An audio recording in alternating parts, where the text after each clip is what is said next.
और मुस्लिम समाज अपनी टोपी लगाकर सड़कों पर निकल जाता है। और ठेकेदार किस चीज का बनता है? बीएसपी को समाप्त करने की। कहा जाता है कि बीएसपी भी बीजेपी की बी टीम है। फिर ये टोपियां लगाकर सड़कों पर निकलते हैं और ठेकेदार बन जाते हैं और बीएसपी को विरोध करते हैं। ये नहीं सोचते कि इस बीएसपी ने जिससे सबसे ज्यादा तुम्हें हक और हुकूमत उत्तर प्रदेश में देने का काम क्या कि अब्दुल कब तक दरी बिछाएगा, अब्दुल हाथी चढ़ करके संसद जाएगा। ये तमाम चीजें चुनाव में कही गई कि तुम भागीदार बनो, संसद पहुंचो, मंत्री बनो, मंत्रालय को संभालो और अपने भाग्य का, अपनी कौम की किस्मत का जो फैसला है वो खुद लिखो। कब तक राहुल गांधी तुम्हारी किस्मत लिखेंगे? कब तक अखिलेश यादव तुम्हारी किस्मत लिखेंगे? अब्दुल अपनी और अपने कौम की किस्मत खुद क्यों नहीं लिखेगा? लेकिन ये समाज है, समझता नहीं है। इसे ठेकेदारी का झुंझुना पकड़ा दिया जाता है कि तुम्हें बीएसपी को हराना है। और सबसे बड़ी बात है कि उत्तर प्रदेश में इस समय ये समाज बड़ा खुश है कि हमने बीएसपी को रोक दिया। देश के राजनीति से दलित राजनीति को खत्म करने का ये चुनाव था 2024 का कि किसी भी तरीके से साम दंड भेद पूरी उपयोग करके इस बार बीएसपी को खत्म करना है। देश की राजनीति से दलित राजनीति को समाप्त कर देना है। हालांकि इतिहास लंबा है, जगजीवन राम हो या फिर वर्तमान की स्थितियां, हमेशा से देश में दलितों की राजनीति टारगेट पर रही। हालांकि बड़ा हिस्सा है तो बड़ा दिलचस्प चीज खुल करके आ रहा है, ध्यान दीजिएगा। मैंने कहा कि मोदी मंत्रिमंडल में एक भी मुस्लिम चेहरा नहीं है। इसके पीछे का सबसे बड़ा अगर कोई कारण है तो स्वयं मुस्लिम समाज ही है। मुस्लिम समाज स्वयं उसका भागीदार है, स्वयं उसका जिम्मेदार है कि आज मोदी मंत्रिमंडल में एक भी मुस्लिम चेहरा सम्मिलित नहीं है, एक भी मंत्रालय उनके पास नहीं है। उनके हुकूमत की बात करने वाला, 30 करोड़ आबादी की बात उठाने वाला, 22% देश का बड़ा वोटर आज देश की संसद के अंदर अपनी आवाज नहीं उठा सकता मंत्रालय में बैठ करके, सरकार में। उसके पीछे का जो रीजन है, आपने देखा होगा, दो चेहरे, दो युवाओं की जोड़ी, अखिलेश यादव, राहुल गांधी। आपने देखा होगा थंबनेल पे जो लिखा हुआ है। इन दो चेहरों ने देश के मुस्लिम समाज को इतना बरगलाया इस चुनाव में, लोकसभा में, और घर घर जाकर के ये बातें पहुंचाने में कामयाब हो कि देश में संविधान बचाने की लड़ाई है। और जो मुस्लिम समाज है वो बीएसपी के खिलाफ फैलाए गए जो दुष्प्रचार था पूरे चुनाव में, उत्तर प्रदेश में जिस तरीके से समाजवादी पार्टी ने घर घर दुष्प्रचार फैलाया, कांग्रेस ने घर घर दुष्प्रचार फैलाया कि बीएसपी बीजेपी की बी टीम है। और ये जो देश की एक बड़ी आबादी है, 22% की, 30 करोड़ की आबादी कहते हैं कि भाई मुस्लिम समाज की, ये गुमराह हो गई, ये मूर्ख बन गई, ये ठगी गई। और ठगने के आलम ये हुआ कि इसने उस पार्टी का विरोध कर दिया, उस बहन मायावती का विरोध कर दिया मुस्लिम समाज ने, जिसने लगातार इनको हक और हुकूमत देने का काम किया है। जब से इतिहास उठाइए, पहली बार मुख्यमंत्री बनी हो तब से लेकर के, या फिर उत्तर प्रदेश में जब तीसरी बार मुख्यमंत्री बनने के बाद भूमिहीन किसानों को जिस तरीके से भूमि उपलब्ध कराई गई, तो उसमें दलितों से ज्यादा मुस्लिम समाज को भी भूमि देने का काम किया, उनको रिजर्वेशन देने का काम किया। तमाम ऐसे उनके सरकारों की योजनाएं हैं जो अल्पसंख्यक समाज को लेकर के, हज हाउस बनाने की बात हो या फिर मुस्लिम शिक्षकों की भर्ती की बात हो, उत्तर प्रदेश में सबसे ज्यादा दरोगा पुलिस की भर्ती हो, तमाम ऐसी योजनाओं में मुस्लिम समाज को चढ़ बढ़ करके जिस तरीके से भागीदारी देने का काम बीएसपी ने किया। लेकिन यहीं पर फंस जाता है मामला, ये समाज समझता नहीं है। और ये समाज हमेशा, जब जब केंद्र का चुनाव आएगा तो इस समाज को, और उत्तर प्रदेश का चुनाव आता है तो ठेकेदार बना दिया जाता है और बीएसपी को समाप्त करने की। कहा जाता है कि बीएसपी भी बीजेपी की बी टीम है। फिर ये टोपियां लगाकर सड़कों पर निकलते हैं और ठेकेदार बन जाते हैं और बीएसपी को विरोध करते हैं। ये नहीं सोचते कि इस बीएसपी ने जिससे सबसे ज्यादा तुम्हें हक और हुकूमत उत्तर प्रदेश में देने का काम किया। इस बार भी 2024 लोकसभा चुनाव में सबसे ज्यादा टिकट देने का किसी ने काम किया है तो बीएसपी ने किया। सबसे कम अगर टिकट देने का काम किया तो समाजवादी पार्टी और उत्तर प्रदेश में कांग्रेस ने किया। लेकिन झोली भर भर के ये वोट देते हैं गठबंधन को। और फिर जब केंद्र की सत्ता में, देखिए इस बार सरकारें जब बनती हैं तो आपका प्रतिनिधित्व क्या है? जीरो। क्योंकि काम को आगे बढ़ाते हैं, क्योंकि आप ठेकेदार बन जाते हैं बीजेपी को हराने के लिए, क्योंकि आप ठेकेदार बन जाते हैं बीएसपी को हराने के लिए। सोचिएगा, मैं बार बार कह रहा था कि गठबंधन जो हुआ उसमें ना बहन मायावती को बुलाया गया, उस गठबंधन के अंदर दलित समाज की बेटी को, ना अल्पसंख्यक समाज का बड़ा चेहरा अकबरुद्दीन ओवैसी को नहीं बुलाया गया। फिर ये इंडिया गठबंधन आखिर चुनाव कैसे जीता? परिणाम आपके सामने है। लगातार कई महीनों से मैं ये बातें कहते आ रहा था और परिणाम सामने है कि आज केंद्र की सत्ता से आप दूर हैं। और सबसे बड़ा सवाल है इस समाज के अंदर, बहन मायावती आपको हुकूमत देती है, कहती है कि सत्ता के तुम भागीदार बनो, एक कुर्सी तुम्हारी भी अपनी होनी चाहिए, इस कुर्सी के बदौलत संसद में बैठो और अपनी आवाज को बुलंद करो। पिछली बार की लोकसभा में 5 मुस्लिम सांसद चुन करके उत्तर प्रदेश से बहन मायावती ने भेजा और उन्होंने कहा कि जाओ और अपने हुकूमत की बात करो।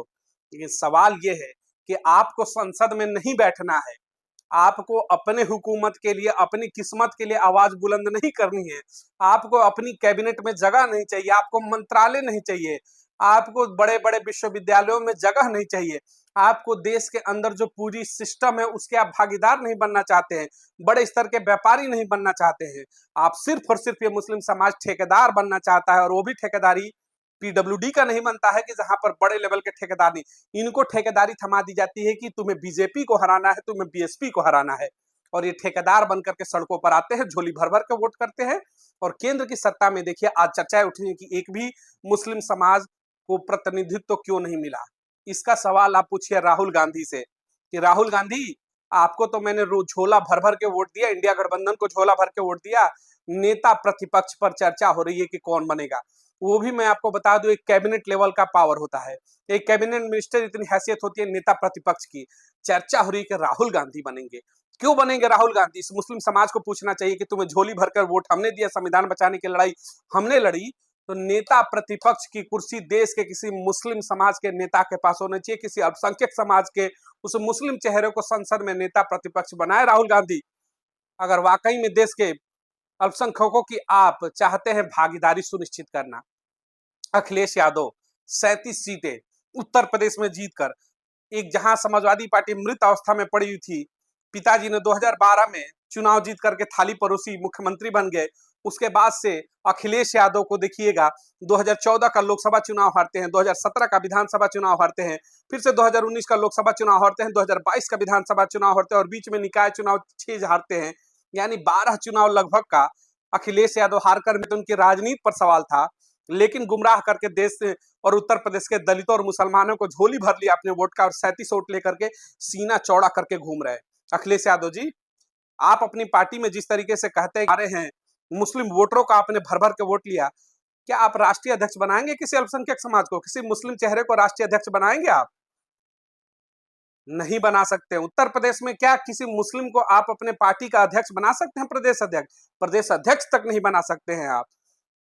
जिस तरीके से रामपुर से आजम खान के साथ जिस तरीके से तमाम तरीके की चीजें हुई, एक शब्द आपका नहीं निकला, एक बार आप सड़कों पर नहीं निकले।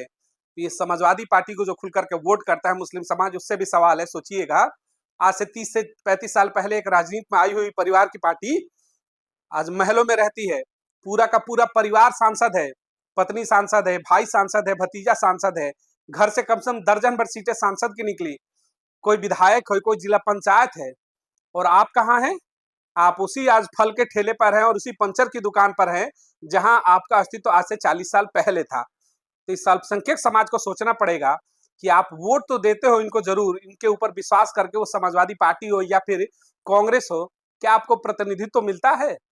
वोट देने के बाद फिर से आप फल की ठेले लगाओगे, वोट देने के बाद फिर से आप सब्जी बेचने चले जाओगे, वोट देने के बाद फिर से आप पंचर की दुकान चलाओगे, वोट देने के बाद फिर से कोई आप अपने काम धंधे में लगोगे। लेकिन प्रतिनिधित्व की बात होगी तो सिर्फ और सिर्फ वोट लेकर के एक आध सांसद विधायक बना करके आपको कचड़े के डिब्बे में साइड में रख दिया जाता है। क्यों? उत्तर प्रदेश की जो अगर हम बात करते हैं प्रदेश अध्यक्ष की, क्या अखिलेश यादव में हिम्मत है कि किसी को प्रदेश अध्यक्ष बना दे? लेकिन नहीं, आप इन सब चीजों को समझते नहीं है। और फिर जब मंत्रिमंडल का विस्तार होता है केंद्र में, भारतीय जनता पार्टी हो या फिर किसी की, तो कहते हैं कि प्रतिनिधित्व क्यों नहीं मिला? क्योंकि आपने कभी प्रतिनिधित्व की लड़ाई लड़ी ही नहीं, आपको कभी संसद का पावर चाहिए ही नहीं, आपने कभी केंद्रीय पावर को समझा ही नहीं। मैं बार बार पिछले कई महीनों से कह रहा हूं कि अब्दुल कब तक दरी बिछाएगा, अब्दुल हाथी चढ़ करके संसद जाएगा। ये तमाम चीजें चुनाव में कही गई कि तुम भागीदार बनो, संसद पहुंचो, मंत्री बनो, मंत्रालय को संभालो, और अपने हमने भारतीय जनता पार्टी की बी टीम को रोक दिया। अब कौन बी टीम है लगातार वीडियो में मैं बता चुका हूं, लेकिन यकीन मानिएगा जब तक आप मूर्ख बनेंगे, देश के 22% वोटर हैं, आप 30 करोड़ की आबादी है, लेकिन शर्म आना चाहिए समाज के ठेकेदारों को। उनसे एक सीधा सवाल है, जरा बैठिएगा तो सोचिएगा कि 30 करोड़ की आबादी, 22% वोटर, और केंद्र की इतनी बड़ी जो मंत्रिमंडल बना, एक सीट आपकी नहीं है, वो सीट छोड़िए, कौन चाहेंगे? लोकतंत्र तो बचेगा ना। लोकतंत्र किसी की बपौती नहीं कि खत्म हो जाएगा। उस संविधान को मजबूत हाथों से अंबेडकर ने लिखा है, वो कभी खत्म नहीं होगा। ये मूर्ख बनाते हैं कि खत्म कर देंगे, किसी की बपौती नहीं है कि खत्म होगी संविधान। संविधान था, है और लगातार रहेगा। संशोधन थोड़े बहुत होते हैं, जो सबसे ज्यादा कांग्रेस ने किया है, जो चिल्लाकर आपको मूर्ख बना दी कि संविधान बचाएंगे, संविधान बचाएंगे। सबसे ज्यादा बर्बाद किया उन्होंने संविधान को। तो समझिएगा, आपकी भागीदारी की बार बार चर्चा होती है, समझना पड़ेगा। जिस बीएसपी के पास 23% वोटर है, समझिएगा, देश के पूरे मुसलमानों को मैं ये बात खबर बता रहा हूं, और उत्तर प्रदेश के खास से मुसलमानों को ध्यान से सुनिएगा। दलितों की 23% की आबादी है पूरे देश के अंदर। 22-20% से ऊपर के लगभग की आबादी उत्तर प्रदेश में है। आपकी उत्तर प्रदेश में 20% की भागीदारी है, यानी दोनों वोट बैंक मिला दे तो 40% ऊपर का जो जादुई आंकड़ा होता है वो पार होता है। फिर भी आप जाते किसके पाले में है? 6% यादव वोट बैंक कर लेकर के अखिलेश यादव आपको भ्रमित करते हैं, और आपका भविष्य दिखता है उस समाजवादी पार्टी में, और फिर आप उसको झोला भर करके वोट देते हैं। 1% वोट वाले कांग्रेस के साथ आप चले जाते हैं उत्तर प्रदेश में, लेकिन 22 से 21% वोटर जो दलित समाज का है, बीएसपी के साथ खड़ा है, बहन माती के साथ खड़ा है, उसके साथ आप नहीं जाते हैं, क्योंकि आपको ठेकेदार बना दिया जाता है। और आप ठेकेदार बनकर के टोपी लगाकर सड़क पर उतर जाते हैं कि मैं तो बीजेपी को हराऊंगा, मैं तो बीएसपी को हराऊंगा, और बीएसपी को हराते हराते आप खुद कब हार जाते हैं, आपको खुद ही नहीं पता चलता। तो बीएसपी को बाद में हराइएगा, पहले अपने अस्तित्व की लड़ाई को लड़िए। बीएसपी जहां थी वहां है, आगे भी उज्जवल भविष्य है। आकाश आनंद जैसे बड़े चेहरे हैं, भविष्य बीएसपी का नहीं खराब होगा। मिलेंगे अगली तमाम बड़ी खबरों को लेकर के। वीडियो को अधिक से अधिक लोगों तक शेयर जरूर करें, और चैनल को सब्सक्राइब जरूर करें, ताकि हमारी मदद होती रहे। बहुत बहुत धन्यवाद। जय हिंद।